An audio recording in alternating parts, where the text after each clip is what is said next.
Love. What is that? So, Merriam-Webster defines love as a strong feeling of affection for another person. It can be based in kinship, sexual desire, admiration, or common interests. Now, me tinks, that's not a good enough definition. So let's try to really tackle this love thing. So I believe that there are a few components to love. I believe there's a lot of components to love, and I actually believe love is a lot easier to obtain than we think. Love is in more places than we like to believe. Love definitely persists a lot harder than anybody gives it credit for. You can love an item, you can love a drink, you can love food, you can love a person, you can love a concept, you can love an idea. You can be in love with a room, you can be in love with a color. Like, what is this elusive term we throw around daily and yet barely understand? How many times have you told someone you love them? What did you mean when you said it? What was it backed by? Something like the American dollar, you know, that used to be backed by gold. Love used to be backed by a lot of things. Somewhere along the line, it just became paper. You know, my grandparents were married for like 60 years. I mean, in the olden days, people used to get married and they'd stick it out. They stay together, which a lot of people considered love. But a lot of people were staying together during those times because they were afraid of what people would think if they got divorced. So, although love does persist, sometimes our fear of people wins out. So, I think we need to figure out why we love. Why do we love? Is it for ourselves? Is it for the other person? When we're in love, what are we really feeling? Are we feeling a mutual respect and admiration for each other? Or is it just a chemical response for sex? Now, some might say chemical response, but I think that's only gonna get you as far as lust, you know? Because a chemical response isn't gonna make me adore you. I'm not really sure that's how that works. Like, you know, they say love makes you do strange things. Love makes you do foolish things. I think love makes you do things you didn't know you wanted to do, and so we call them foolish and strange. I wanna do this for this person. This thing I normally would never do, you find it strange because you're like, I don't understand why I wanna do this thing that I would normally never do just to make this person happy. So it's kinda like love is definitely somewhat of that Christmas feeling. You know, the gift of giving. It's definitely somewhat of that giving feeling, because when you're giving love, receiving love is amazing, but I think we're more addicted to giving it. And if everybody could somehow pick up this habit of loving harder than their love, then I'm pretty sure we'd be in a good place. It's giving, so I'm giving back, right? She's giving love.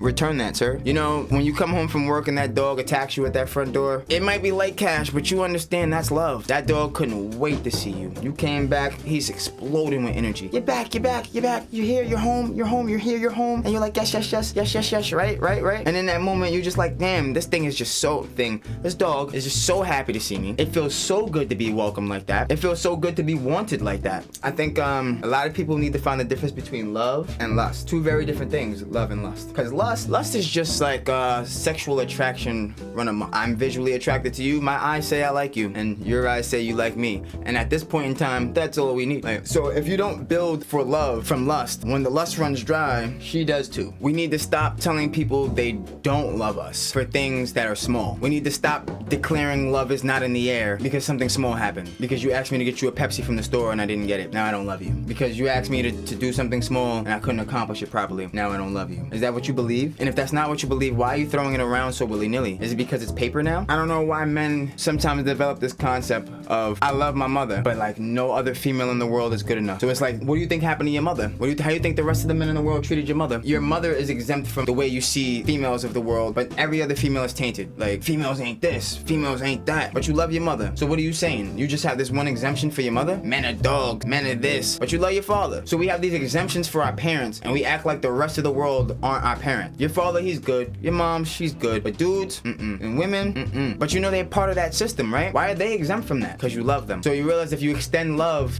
comes with exemptions. Love comes with conditions removed, right? Love gets conditions removed. Some call it something like unconditional, but I'm just saying. Because there literally shouldn't be conditions for me to love you. I'll love you if. You'll love me if. I'll love you back if. If what? If I have job, have car, have nice house, money, fine things. I have these things and now you love me? You love me because I have these things? And I know I have these things, you know love me. And on the other side of that, I love you if you pretty, you have big butt, biggie boob, all the makeup in the world. Now I love you, but only if, right? That's how we move. We move with conditions and then want unconditional love. But we move with conditions. He ain't got no money. All right, how does he treat you? Don't matter to you. He ain't got no money. Okay. How would you like to be labeled by something small? She's amazing. She has everything. Small lips. I don't know. Tiny lips. How would you like that? You wouldn't like that. She ain't got no butt. Oh, I guess she got no more value. I mean, shoot. I mean, it's only for sitting, but like, how's she gonna sit down? How's How's she gonna sit down, bro? I got a lot of chairs in this house. She don't got no butt. How's she gonna sit down? I can't be with her. Love is unconditional. It's not based in people's appearances. I like boobs and butt as much as the next guy.